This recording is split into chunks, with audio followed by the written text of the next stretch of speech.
Si hi ha un aspecte o si hi ha un moment en què l'espai educatiu esdevé un veritable catalitzador de l'aprenentatge és quan l'organització de l'espai i el tipus d'educació, els mètodes educatius, estan en sintonia, ja són coherents entre ells. És a dir, si hi ha una coherència entre l'arquitectura i entre el procés d'aprenentatge que s'ha programat en l'arquitectura. Aquí és on realment l'espai és un veritable catalitzador.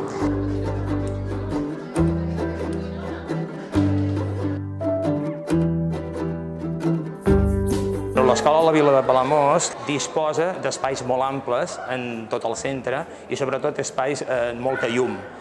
En aquest moment tots els passadissos els utilitzem en espais d'aprenentatge, especialment, sobretot, en moments de treball globalitzat.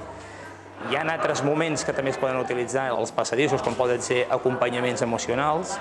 En molts moments l'escola i els tutors necessiten parlar amb els seus alumnes, saber com estan, què tenen, què necessiten, i s'utilitzen els passadissos per acompanyar, per estar per als nens i fer sobretot unes tutories compartides o acompanyament emocional. Hi ha altres moments, sobretot en el tema del treball globalitzat, quan nosaltres estem treballant sobretot en grups de més grans, és necessari tenir espais grossos i espais grans per provar tot el que fan. Els passadissos s'utilitzen també com a espais de lectura. Nosaltres ja fa uns anys vam treure la biblioteca de l'escola i la biblioteca la vam convertir, tots els passadissos són biblioteca en el centre. Llavors, el passadís és comptat com un espai complet d'aprenentatge.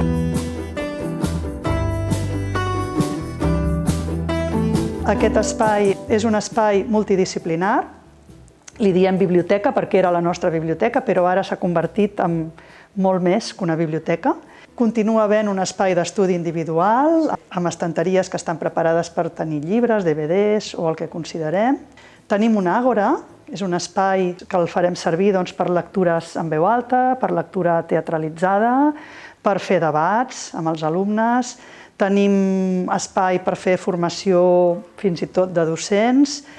Serà també un espai de reunions, per tant es podrà fer servir per reunions amb famílies, per reunions també amb alumnes, per reunions de professors. Es farà servir també per treball per projectes, a l'ESO treballem en projectes, totes les taules són plegables, les connexions les pots tu controlar i unir tantes taules com vulguis o separar-les tal com vulguis en un moment, tot es belluga, tot és mòbil. Tenim envans mòbils que es poden compartimentar els espais i fins i tot les parets dels envans es poden pintar, són pissarres. En definitiva, és un espai que per nosaltres ens obre unes possibilitats d'aprenentatge pels alumnes que fins ara no havíem tingut i no ens havíem imaginat.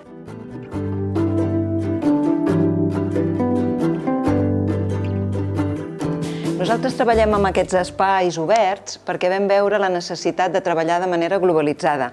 Llavors, treballem en 3 grans àmbits, científic, tecnològic, lingüístic i social i artístic, i llavors veiem molt la necessitat de treballar físicament junts també. Això va comportar que obríssim finalment els 3 espais. Llavors, què podem trobar a l'institut? 90 nois i noies i 4 professors o professores. Els espais són de 4 en 4, perquè el treball cooperatiu és un treball, s'ajuden entre ells, aprenen a mediar, a resoldre conflictes. Pel que fa al treball amb digitalització, vam veure que per aquesta opció que havíem fet de treballar per àmbits i de manera globalitzada, no teníem cap llibre de text que respongués a aquesta necessitat. Llavors, poquet a poquet, tots els professors vam anar confeccionant el nostre propi material. Això necessitava d'un suport. On col·locàvem aquest material que havíem d'elaborar? I clar, ens va portar de manera molt natural a necessitar treballar amb una plataforma. I tots els nois i noies necessiten d'un dispositiu. Ha sigut molt demandant a nivell digital i hem hagut de formar-nos molt, els professors, i d'anar avançant en digitalització i aquest ha sigut el moviment cap on hem anat.